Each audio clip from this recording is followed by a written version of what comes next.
하나님의 평화가 여러분 자신에게 또 이웃과 함께 하기를 축복합니다. 여러분 평안하십니까? 네. 많은 분들이 은퇴 이후에 저를 염려하는 생각으로 목사님 요즘 심정이 어떠신지요? 마음이 평안한지요? 묻습니다. 저는 평안하고 평화롭습니다. 여러분에게 인사하기 위해서 그런 것이 아니고 몸도 마음도 평안합니다. 물론 모든 사람에게 걱정 근심이 없는 것은 아니지만은 그 평화를 주님께서 주신 것이지만 또 여러분 성도님들이 주님과 교회를 잘 섬기는 모습을 보는 것 때문이기도 합니다. 평화는 그냥 오는 것이 아니죠. 주변의 환경과 또 나와 상관이 있는 사람들과의 관계로 인해서 주어지는 것입니다. 지금 전쟁 중에 있는 이란이나 이스라엘 사람들에게 물어보세요. 평안하십니까? 그들은 두려움과 불안과 공포에 쌓여 있으니 평안한 예가 없습니다. 제가 성경을 읽고 또 책을 읽고 또 역사를 조금 공부하면서 정리된 생각 중에 하나는 가인이 아벨을 쳐 죽인 이후에 인류의 역사는 한마디로 전쟁의 역사구나 하는 것이었습니다. 이스라엘이 이란을 폭격하면서 시작된 중동 전쟁이 전 세계에 다시 불안과 여러 가지 우려의 먹구름으로 다가오고 있습니다. 우리나라도 우리를 부모들 세대가 6.25 전쟁의 비극을 겪었습니다만 우리 시대에는 전쟁이 일어나지 않도록 기도하고 또 여러 가지로 그런 평안한 나라가 되어야 하겠습니다. 우리가 살고 있는 이 한반도에서 많은 전쟁이 일어났었습니다만 그 중에서도 가장 전쟁이 집중되었던 시기는 16세기였다고 합니다. 만약에 여러분들이 16세기에 태어났더라면 10대의 임진왜란, 20대의 정유재란을 겪었을 것입니다. 여기서 끝이 아니고 40대의 정묘호란, 50대의 병자호란까지 한 번 겪기도 어려운 전쟁을 4번이나 겪어야 되었습니다. 1592년 임진왜란으로부터 1636년 병자호란까지 44년 동안 4번의 전쟁이 있었습니다. 한국통계발전사의 기록에 의하면 임진왜란 당시에 조선 땅의 인구는 약 400만이었습니다. 근데 병자호란까지 4번의 전쟁을 겪으면서 우리나라의 인구는 150만 명까지 줄어들었습니다. 그러니까 당시 4번의 전쟁으로 인해서 인구의 70%가 죽은 것입니다. 그러니까 전쟁이 일어나면 안 된다 하는 얘기죠. 저는 은퇴하고 이제 막 한 달이 지나가고 있습니다만 여러 가지 책을 읽었습니다. 우리나라 최초의 노벨 문학상 작가인 한강의 책을 읽었고 또 존 비비어의 책을 읽었습니다. 그 중에서 웰컴 투 더 사이언스라는 책을 읽었는데 책 한 권 속에 이렇게 많은 지식과 과학 정보가 들어있다는 사실에 놀랐습니다. 제가 갑자기 그 책을 읽고 우주와 과학에 대해서 미래 세계의 정보에 눈이 열린 듯한 착각을 하는 듯한 수많은 지식과 정보가 책 한 권에 들어있다는 사실에 놀랐습니다. 오늘 말씀은 로마서 12장 1절 말씀을 전제로 하고 주어진 말씀입니다. 그러므로 형제들아 내가 하나님의 모든 자비하심으로 너희를 권하노니 너희 몸을 하나님이 기뻐하시는 산제물로 드리라. 한번 저를 따라서 하겠습니다. 우리의 몸을 하나님이 기뻐하시는 산제물로 드려야 합니다. 이것을 전제로 드리는 말씀입니다. 저와 여러분 각자가 믿음의 분량대로 하나님이 베푸신 은혜대로 받은 은사대로 모든 성도들이 공동체를 위해서 청지기가 되고 일꾼이 되었다고 성경은 말씀하고 있습니다. 여기에는 한 사람도 예외가 없습니다. 3절 말씀을 한번 다시 봉독하겠습니다. 3절 다 같이요. 내게 주신 은혜로 말미암아 너희 각 사람에게 말하노니 마땅히 생각할 그 이상의 생각을 품지 말고 오직 하나님께서 각 사람에게 나누어 주신 믿음의 분량대로 지혜롭게 생각하라. 마땅히 생각할 그 이상의 생각을 품지 말라고 말씀합니다. 또 믿음의 분량대로 지혜롭게 생각하라고 합니다. 이 말씀을 공동번역에 보니까 여러분 자신들을 과대평가하지 마십시오라고 하는 말로 번역되어져 있습니다. 하나님의 집에서는 내가 가진 사회적 명성이나 과거의 영광에 연연해서는 안 된다는 것입니다. 세상에서는 내가 유명하고 존경받는 사람일지라도 하나님 앞에서는 죄인이었고 구원받아야 될 허물 많은 한 인간이었음을 알아야 한다는 것입니다. 미국 할리우드의 유명한 스타 가운데 그레타 가르보라는 여배우가 있었습니다.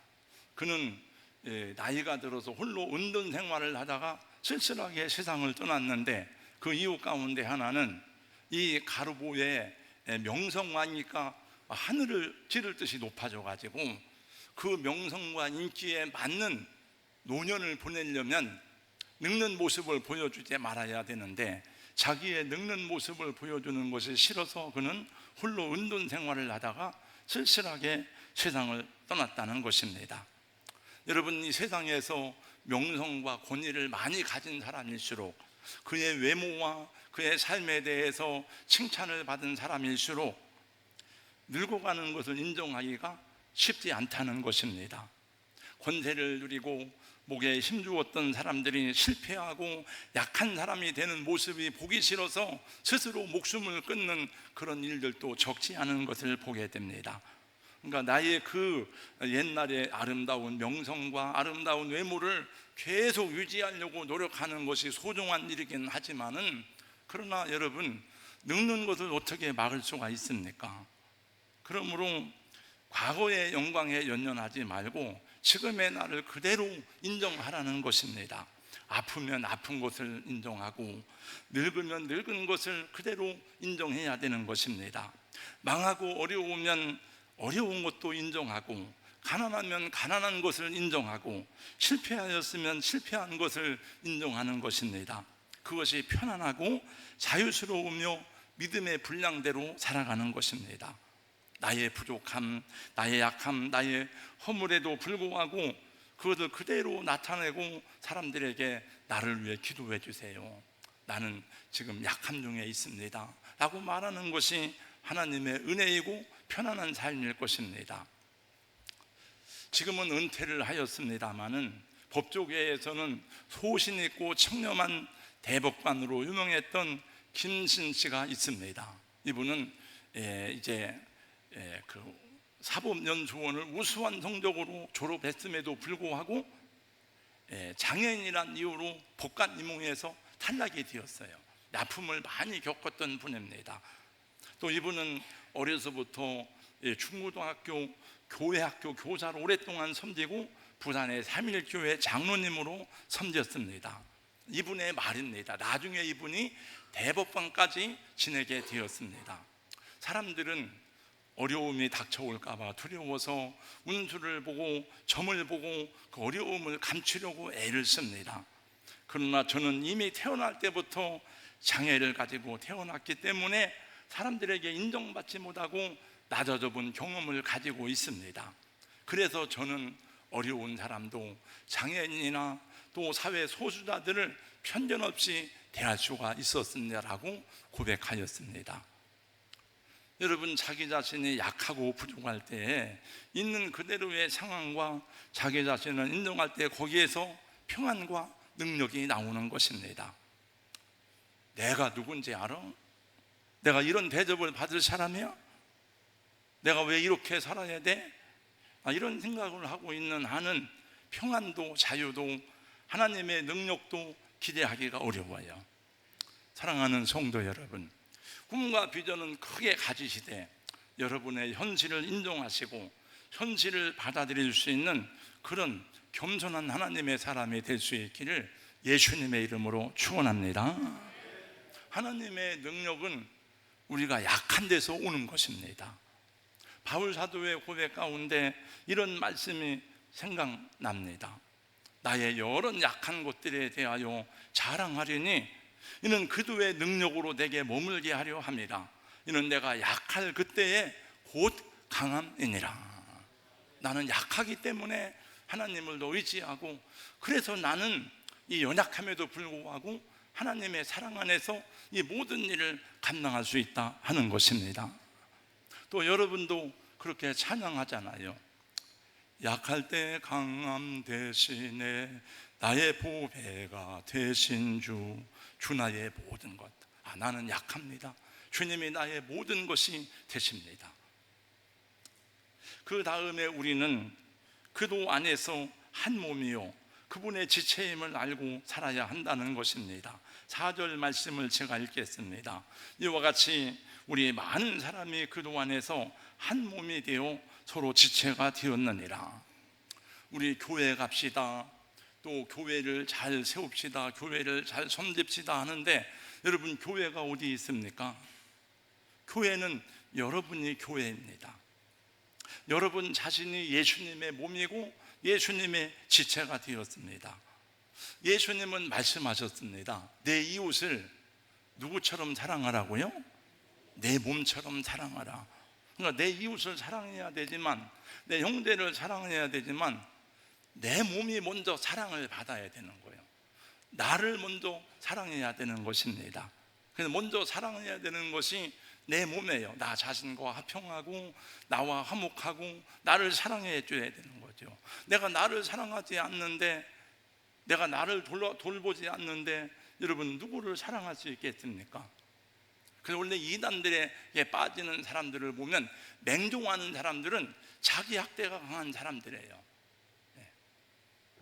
그러므로 이웃보다 먼저 돌보고 섬겨야 할 것이 내 몸이고, 그리고 선교지를 돌보고 선교지를 위해 기도해야 되지만 먼저 돌아보고 건강해야 되는 것이 우리 교회죠. 가족 사랑, 이웃 사랑도 여기에서 시작이 되는 것입니다. 교회는 그 어느 곳보다도 다양한 사람들이 많이 모이죠. 출신 지역이 다 다릅니다. 학력 수준이 다 다릅니다. 제가 언젠가 한번 우리 교회 성도님들 대충 고향을 다 따져봤어요. 그랬더니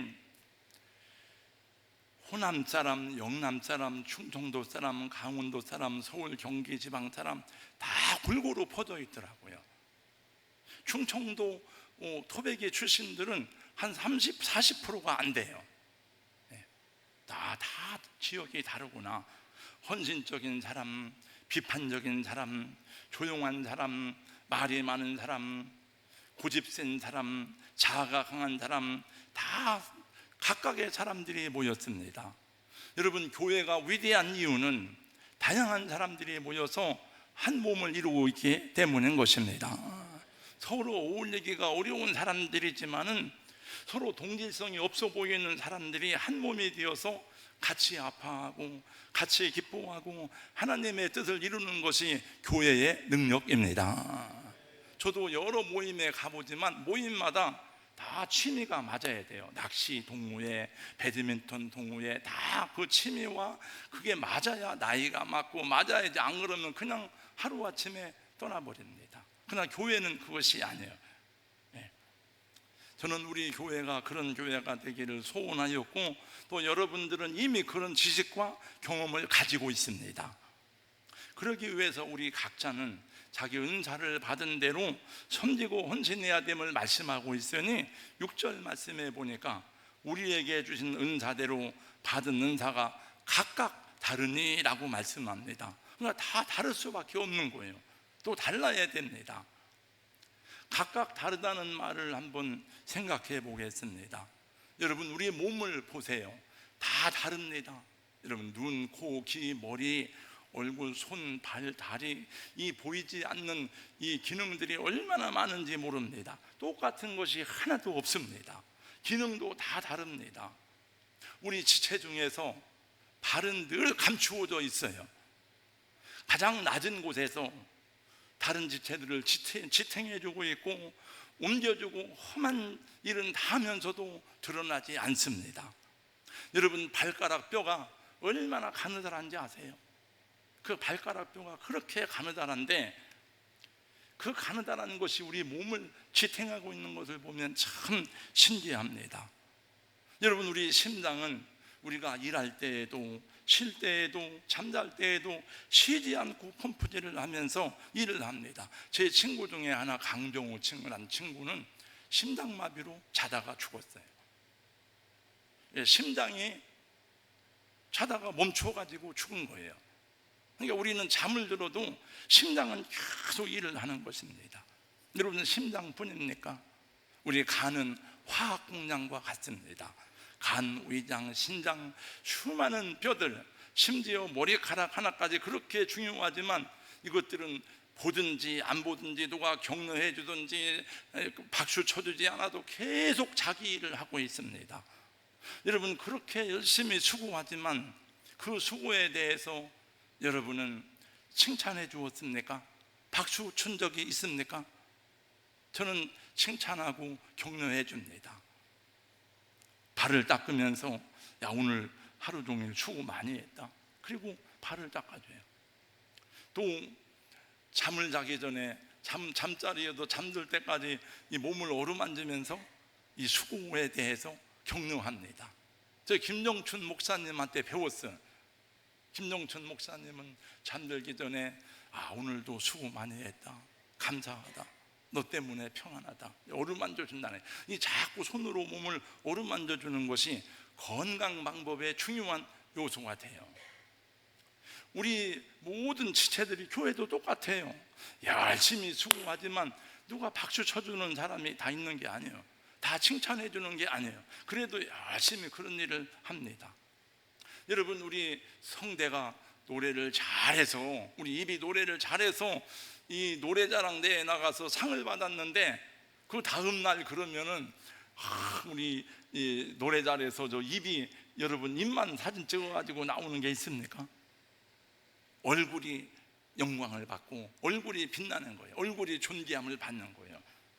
축구 선수가 여러분 열심히 달려가서 발로 골을 넣었는데 여러분 발을 찍어서 나오는 사람이 있습니까? 얼굴이 나오는 거예요. 네. 그렇다고 여러분 발이 할 일을 안 하고 파업을 하지는 않습니다. 얼굴만큼 인정을 받지 못하고 위장이나, 그렇다고 해서 위장이나 심장이 파업을 하지는 않습니다. 나는 왜 맨날 먹은 음식을 소화만 시키는 일을 고되게 하느냐? 왜 나는 맨날 냄새나는 배설물만 운반을 해야 돼? 야, 나도 얼굴 좀 해보자. 그러고 나서면 여러분 우리 몸이 어떻게 되겠습니까? 우리 모든 지체는 다 같이 연결된 한 몸이기 때문에 온몸이 함께 기뻐하고 함께 슬퍼하고 함께 반응하는 것입니다. 그러면 이 모든 지체들을 통해서 누가 영광을 받느냐? 결국은 얼굴이 빛나고 얼굴이 영광을 받고 그 얼굴을 보면 그 사람 대단하네. 그 사람 얼굴에 광채가 나는구만. 여러분, 이게 영적인 이야기잖아요. 마찬가지로 이곳에 계신 성도님들도 한 분 한 분이 그도의 지체대로 은사대로 섬길 때에 우리 교회가 건강한 교회가 되고 좋은 교회가 될 것이고, 그로 인해서 교회의 머리 대신 예수님의 이름이 존귀해지고 주님의 복음이 빛나게 되는 것입니다. 그런데 자꾸 목사가 자꾸 자기가 예수님이 되려고 그러면 안 되잖아요. 또 여러분, 직분을 맡은 분들이 난 이런 일만 해야 돼, 그리고 다른 일을 하려고 그러면 안 되잖아요. 여러분, 손은 손의 일을 하고 발은 발의 일을 하지. 성도가 성도의 본분을 망각하고 목사가 목사의 본분을 망각해서 그도의 몸이 찢겨지고 나누어져서 교회가 분쟁하고 분열하고 어려움을 당하는 일들이 오늘날 많은 것을 보면서 예수님이 얼마나 슬퍼하겠습니까? 그러면 우리는 어떻게 해야 되느냐? 6절 8절 말씀을 한 번 더 읽어보겠습니다. 다 같이 6절 8절 말씀 함께 읽습니다. 시작. 우리에게 주신 은혜대로 받은 은사가 각각 다르니 혹 예언이면 믿음의 분수대로, 혹 섬기는 일이면 섬기는 일로, 혹 가르치는 자면 가르치는 일로, 혹 위로하는 자면 위로하는 일로, 구제하는 자는 성실함으로, 다스리는 자는 부지런함으로, 긍휼을 베푸는 자는 즐거움으로 할 것이니라. 아멘. 이 내용이 계속되지만 8절까지만 읽었어요. 그러니까 각각 자기 은사대로, 자기 직분대로 성실하게, 부지런하게, 즐거움으로 섬기고 봉사하라고 말씀합니다. 하나님께서 이와 같은 분들을 많이 보내주셔서 오늘의 우리 교회가 서게 된 것을 생각할 때에 감사합니다. 여러분 모두가 다 직분대로, 은사대로 잘 섬기는 은혜가 있기를 주님의 이름으로 축복합니다. 그 일을 감당할 때 무엇보다도 오늘 말씀해 보니까 성실함으로 해라, 부지런함으로 해라, 즐거움으로 하라, 이렇게 말씀하고 있습니다. 원래 은사란 말은 여러분이 음악을 잘하고, 어떤 분은 손재주가 있고, 어떤 분은 이것을 잘하고, 어떤 분은 가르치는 일을 하고 다 하는데 그 은사거든요. 그 은사란 말을 헬라어로 카리스마타라고 하는데, 우리가 카리스마가 있어, 그 말 할 때 그것이 은사거든요. 근데 그 말은 카리스란 단어에서 나왔어요. 그건 선물이란 말입니다. 그러니까 그 사람의 모든 재능이나 또 여러분이 가진 돈이나 무엇이든지 다 하나님이 주신 선물이라는 거예요. 그게 다. 그러면 하나님이 왜 그런 선물을 주셨느냐? 그거를 사용하라고 준 거예요. 그걸 내가 품고 쌓아놓고 그래 준 게 아니고 사용하라고 준 거예요. 사용하면 없어지는 것이 아니라 더 많이 주신다는 것이 성경의 가르침입니다.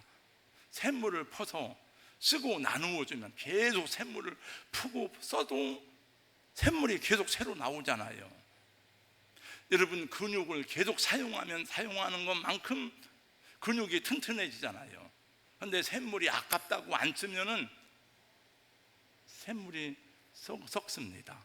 거머리가 생겨요. 근육이 아까워서 안 쓰면은 근육이 노화되고 퇴화되어서 나중에 우리 물건 하나도 들기가 어렵습니다. 이것이 성경의 가르침이고 예수님의 가르침이에요. 그래서 예수님이 뭐라고 말씀했는가 하면, 무릇 있는 자는 받아 넉넉하게 되고 없는 자는 그 있는 것도 빼앗기리라. 왜 안 쓰냐 이거예요. 쓰라는 거예요. 여러분 하나님이 우리에게 주신 삶의 목적은 죄 안 짓고 거룩하게 사는 게 목적이 아니에요. 물론 당연히 죄 안 짓고 살아야 되지만은, 죄 안 짓고 거룩하게 사는 것이 목적이라면 성천 스님 마냥 산에 가서 도닦아야 돼요. 여러분 이 세상 가운데 교회를 세울 이유가 없습니다. 산에다가 교회를 세우고 수도원을 세워도 수도원에 가서 살면 죄 안 짓고 살 수 있습니다. 그러나 그게 하나님이 주신 삶의 목적이 아니에요. 예수님이 말씀했습니다. 아버지께서 나를 세상에 보낸 것처럼 나도 너희를 세상에 보내노라. 그런데 우리가 가야 되는 세상은 그렇게 호락호락한 세상이 아니에요. 만만한 세상이 아니에요. 그래서 예수님이 말씀했습니다. 내가 너희를 보냄이 이리 가운데 양을 보낸 것 같도다. 하나님도 우리를 세상에 보내놓고 안타까이 바라보는 거예요. 그래서 하나님이 교회를 위해서 돕고 교회를 위해 일할 사람, 일꾼들을 붙여주시지만, 여러분 이 말씀을 주시는 목적, 이 말씀을 드리는 목적 가운데 하나는, 여러분 사탄도 끊임없이 교회를 무너뜨리고 교회를 넘어뜨리고 주의 종들을 타락시키려고 하기 때문에 이런 말씀을 주신 거예요. 만약에 우리가 거룩하게 사는 것만이 목적이라면 보지 말고 듣지 말고 세상을 떠나야 됩니다. 그러나 우리 모든 그리스도인들은 구원을 받았고, 구원받은 사람은 누구나 막문론하고 콜링, 소명을 받았어요. 그래서 우리 사명을 가진 인생으로 살라 하는 것입니다. 이건 모든 성경의 가르침에 로마서 6장 13절, 또한 너희 지체를 불의의 무기로 죄에게 내주지 말고 오직 너희 자신을 죽은 자 가운데서 다시 살아난 자 같이 하나님께 드리며 너희 지체를 의의 무기로 하나님께 드리라. 여러분 얼마나 많은 사람들이 성적인 방종과 그 다음에 이 육신의 정욕으로 인해서 자기의 육체를 또 자기 삶을 의의 무기로 드리는 게 아니고 불의의 병기로 드리는 사람이 많은지 몰라. 음주운전 사고가 그렇게 많아도 계속 음주운전을 하는데, 얼마 전에 제가 보니까 어떤 사람은 그 남의 차를 빌려가지고 음주운전을 하고 가다가 아들이 군대에서 휴가를 나오는데 아들을 면회를 가는 엄마하고 그 가족을 쳐가지고 엄마하고 아들이 죽었어요. 이게 얼마나 안타까운 일이야. 저만 죽을 일이지.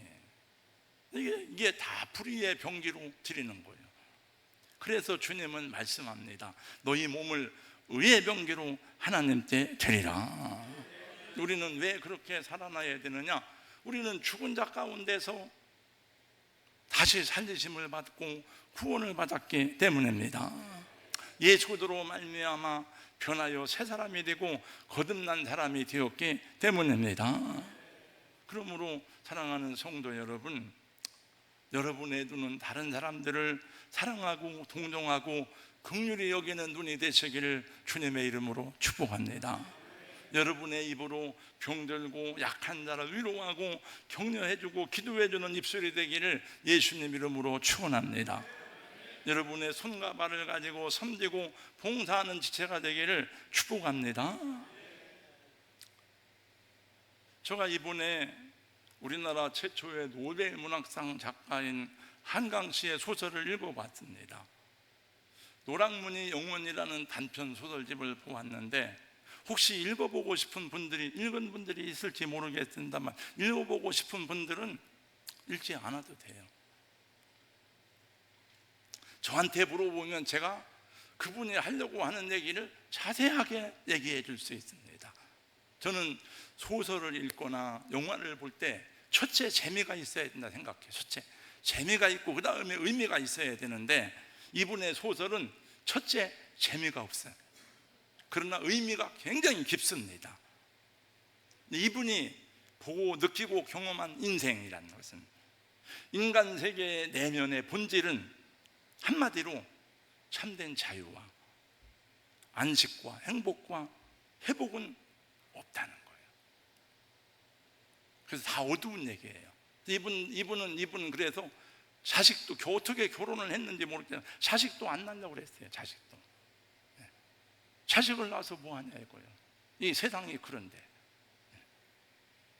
그러나 저는 그것이 진실이라고 생각합니다. 그분이 경험한 인간 세계가 진실해요. 제가 한강의 소설 한 편을 읽고 하는 말이 아니고 그분의 단편집 4편을 다 읽어봤습니다. 혹시 또 다른 얘기가 있는가 계속 읽어봤어요. 이런 분이 예수님을 만나야 돼요. 여러분, 예수도 밖에는 참된 자유와 회복과 안식과 영생은 존재하지 않습니다. 그것이 진실입니다. 형제를 사랑하고 존경하기를 먼저 하시기를 축복합니다. 또 열심히 섬기고 봉사하는 여러분들을 격려하고 응원합니다. 저는 선교를 위해서 많은 날들을 해외로 다녔습니다. 또 여러분들과 함께 단기 선교를 다니기도 했습니다. 그러나 제가 이번에 은퇴하고 5월 27일 날 떠날 때는 좀 마음이 많이 이상했습니다. 나는 이제 이방인이 되는가? 이제 나는 진짜 타국인이 되는구나. 그런 느낌들 같은 감정들이 미묘했습니다. 그때 제 마음을 찌르는 듯이 들어온 생각이 있었습니다. 나는 사지로 죽으러 가는 것도 아니고, 나를 박해하고 미워하는 곳으로 가는 것도 아니고, 통신이 두절되어서 내가 위험에 처할 때에 나를 구하러 올 사람이 없는 그런 곳으로 가는 것도 아니고, 나를 잘 아는 사람들을, 나를 환영하고 나를 반기는 지역으로 가고, 또 언제든지 비행기만 타면은 몇 시간 내로 한국으로 돌아올 수 있는 그런 나라로 가는데 왜 마음이 이렇게 허전하고 그렇지? 그때의 제 마음에 찌르는 생각은 100수십 년 전에 어린 나이로 조선 땅에 의로 선교사로 왔던 로제타 홀, 1890년에 의과대학을 졸업하고 25살에 조선이라는 나라로 왔어요. 그때는 여러분 통신이 있습니까? 배로 태평양을 건너오려면 2달, 3달 걸려서 왔어야 돼요. 그런 그 어린 이 소녀와 같은 그런 분들이 선교사로 올 때에, 야, 정말 이거는 복음의 역사가 아니라면 있을 수가 없는 일이다, 그런 생각을 해봤어요. 그러니까 우리가 받은 이 복음의 은혜는, 한번 여러분 생각을 해보세요. 여러분, 어떻게 의과대학을 나온 어린 처녀가 그 멀고 먼 나라, 그리고 그 사람들은 여기 와서 죽었어요. 그러니까 제가 하는 일은 뭐 새발의 피요, 새발의 피. 그분들하고는 비교할 수도 없고 비교되지도 않지만, 그럼에도 불구하고 필리핀의 그 산악지대를 간다는 것은 지치고 힘드는 일이에요. 우리 아리엘 선교팀은 여러 번 가봤지만 가본 분들은 알아요. 지난 5월 31일 바기오에서 이푸아우로 출발해서 하루 종일 산을 넘고 들을 건너서 늦은 저녁 시간에 조공 임마누엘 교회에 도착을 하였습니다. 거기는 아무것도 없어. 장로님이 작년에 가졌으니까 뭐 마을 회관도 없고 뭐 아무것도 없고, 교회에서 잠을 자는데, 그때 갔을 때는 보통 우리 1월 달에 가는데, 1월 달은 필리핀도 겨울이라 덜하지만은 지금 필리핀이 더워요. 아주 모기장 쳐놓고 선풍기도 없이 방문 걸어 잠그고, 이게 밑에 문이 없으니까, 대문이 없으니까, 그러니까 막 잠도 안 오고 짜증스럽더라. 다음 날 오전 집회를 마치고 오후 집회를 하기 전에 점심을 먹고 있다가 제가 얘기했습니다. 신동근 선교사에게, 야, 우리 가는 길이 오고 가는 길이 너무 힘드니까 오늘 오후 집회가 끝나면은, 그러면 오늘 오후에 출발을 해서 가다가 중간에서 하루쯤 어디 가서 자고 가자. 그랬더니 신선교사는 아무 소리 못하고 그 사모님이 있다가 저에게 하는 말이, 그러면 여기 교인들이 상처를 받을 텐데요, 그러는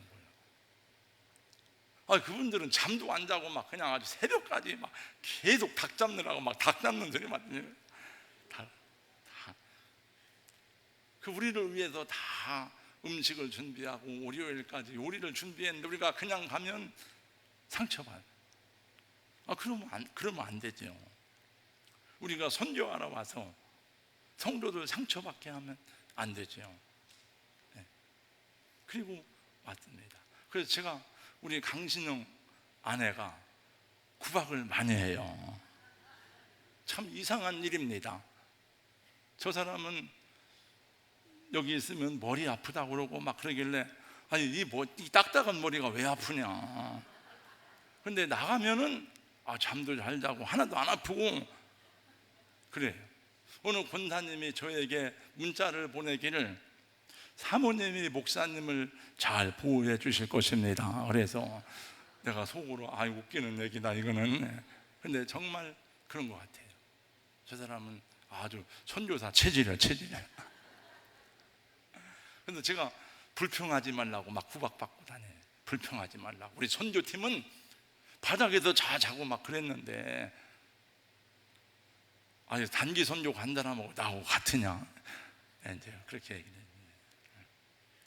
여기 여러분, 몸은 하나인데 많은 지체를 가졌다는 말씀은 함께 살고 함께 죽는다는 거예요. 우리 윤 권사님 손녀딸이 미국에서 발가락을 다쳐가지고 한국에 와서 병원에 입원해 있는데, 지금 학교 다녀야 되는데, 그러면 여러분 발가락이 다쳐서 발가락을 치료해야 되면 발가락만 보내면 되지 왜 학교도 못 가고 한국에까지 와서 병원에 입원해 있습니까? 내 몸에 붙어 있기 때문에 그런 거예요. 발가락만 보낼 수가 없어.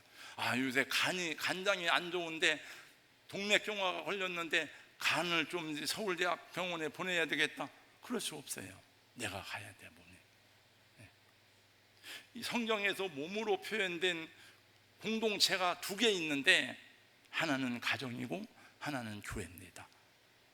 여러분, 하나님이 직접 만드신 것은 가정과 교회밖에 없습니다.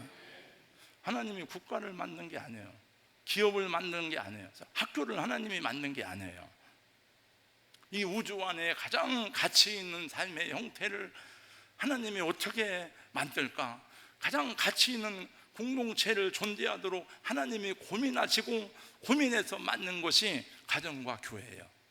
그래서 여러분, 에베소서에서는 남편과 아내가 하나 된 것 같이 교회와 그리스도인, 그러니까 성도와 그리스도가 하나 된 것을 말씀해 주고 있는 교회로 내게 이 비밀이 크도다. 그걸 알아야 돼요. 그냥 하나님이 주신 교회 공동체를 주신 이유는 분명합니다. 그거는 한때 영원한 나라를 상속받게 하려 하시는 것입니다. 그래서 건강하고 성경적인 공동체를 이루어가는 것이 저와 여러분의 축복인 줄로 믿습니다. 그러므로 이곳에서 여러분들이 해야 될 일도 분명해졌습니다. 각자에게 주신 은사대로 섬기고 봉사하는 거예요. 그리고 서로를 존중하고 어울리는 삶이에요. 교회 안에서 필요하지 않은 사람은 한 사람도 존재하지 않습니다. 우리 교회에 나온 지 몇 달 안 됐어요. 진성열 성도라고 나이도 많고 몸이 아주 안 좋고 막 그래요. 일부 예배에 나와요. 제가 한 2주 전인가 여기 어느 정형외과를 갔더니 그분이 누가 저를 보고 목사님 막 그러는 거예요. 그분이 저를 보고 반가워가지고 막 교회 나온 지 얼마 되지도 않았어요. 그래서 저도 가서 어떻게 오셨냐고 했더니 뭐 이것 때문에 또 왔다고. 다 한 사람도, 여러분 필요 없는 사람은 한 사람도 없어요. 다 귀한 사람이에요. 여러분 잘 돌아보시기 바랍니다. 부부가 결혼을 했다고 해서 요술적으로 저절로 행복하고 건강한 가정이 되질 않아요. 제가 어제 그 무슨 연애 프로그램을 보는데 물어보더라. 사랑 며칠 얼마 갑니까? 그러니까 10년 갑니까? 사람들이 다 놀래. 10년? 그러니까 그 한 사람이 있다가 이름은 몰라, 얼굴은 아는데 며칠 갑니까? 그러니까 열흘 그다, 열흘. 그러니까 사내 못 사내, 그리고 헤어지는 가정이 많아요. 요술적으로 행복하고 건강한 가정이 되는 게 아니에요. 화목하고 행복한 가정과 부부는 사나 죽으나 참고 기다리며 서로를 존중히 여길 때 주어지는 열매이듯이 교회 공동체도 마찬가지입니다. 우연하게 마술적으로 좋아지는 일은 없어요. 여러분, 좋은 공동체를 세워가는 것은 진리 안에서 이루어가는 우리의 헌신이고 축복입니다. 건강하고 아름다운 공동체를 이루는 것은 사랑과 섬김으로 이루어지는 성령님의 역사인 것입니다. 이 진리는 우리 자녀들이 좋은 학교에 들어가서 공부 잘하는 것보다 중요하고, 여러분들이 사업에 성공해서 돈 많이 버는 것보다 더 중요한 진리인 것입니다.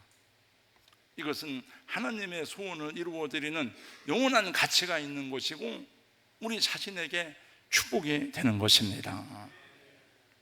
그리고 그 공동체에서 그것을 배우며 훈련하는 것이 우리가 천국 가는 성도의 아름다운 신부단장이에요. 베드로는 성격이 즉흥적이고 급한 사람이라 실수가 많았어요. 바울은 사실은 우울한 성격에다가 항상 건강이 좋지 않았습니다.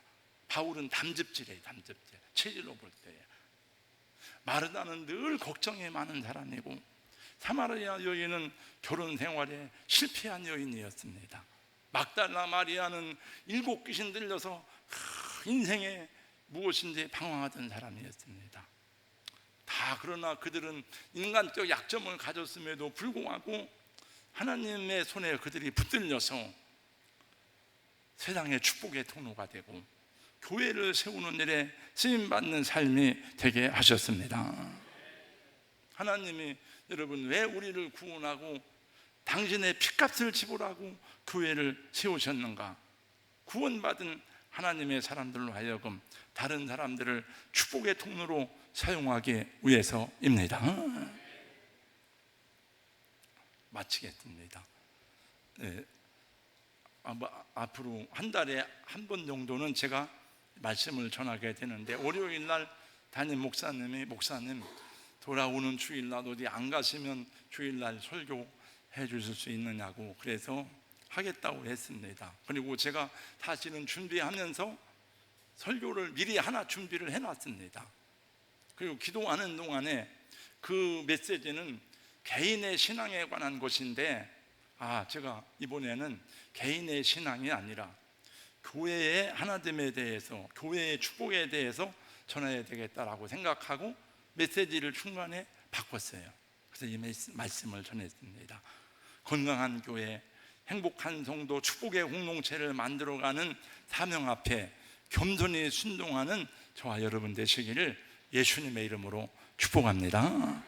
시간이 좀 많이 지났지만 찬양 하나 부르고 기도하겠습니다. 한번 다 일어나셔서 당신의 그 섬짐이 천국에서 해같이 빛나리 1절만 하겠습니다.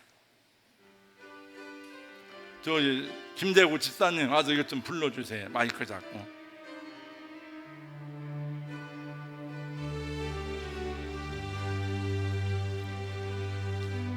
당신의 그 섬짐이 천국에서 해같이 빛나리. 당신의 그 겸손이 전국에서 해같이 빛나리. 당신의 그 믿음이 전국에서 해같이 빛나리. 당신의 그 충성이 전국에서 해같이 빛나리. 주님이 기억하시면 족하리. 예수님 사랑으로 가득한 모습, 천사도 음모하는 아름다운 그곳을 전국에서 해가 주님이 기억하시면 족하리. 우리 엄마나 만나는 주님이 기억하시면 족하리. 불타는 사명으로 가득한 모습, 천사도 음모하는 아름다운 그곳을 천국에서 해같이 빛나리.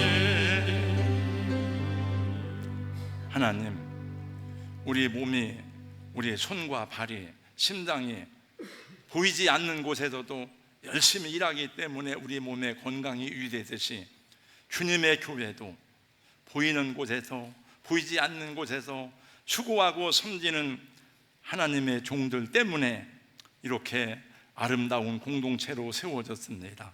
우리 귀한 장로님, 권사님, 집사님들, 모든 성도들, 어린아이들까지 주님이 격려하여 주시옵시고, 주님 앞에 서는 그날까지 아름답고 귀한 공동체 이루어갈 수 있도록 성령께서 감동하시는 대로 순종하게 하여 주시옵소서. 예수님 이름으로 감사하며 기도하옵나이다. 아멘.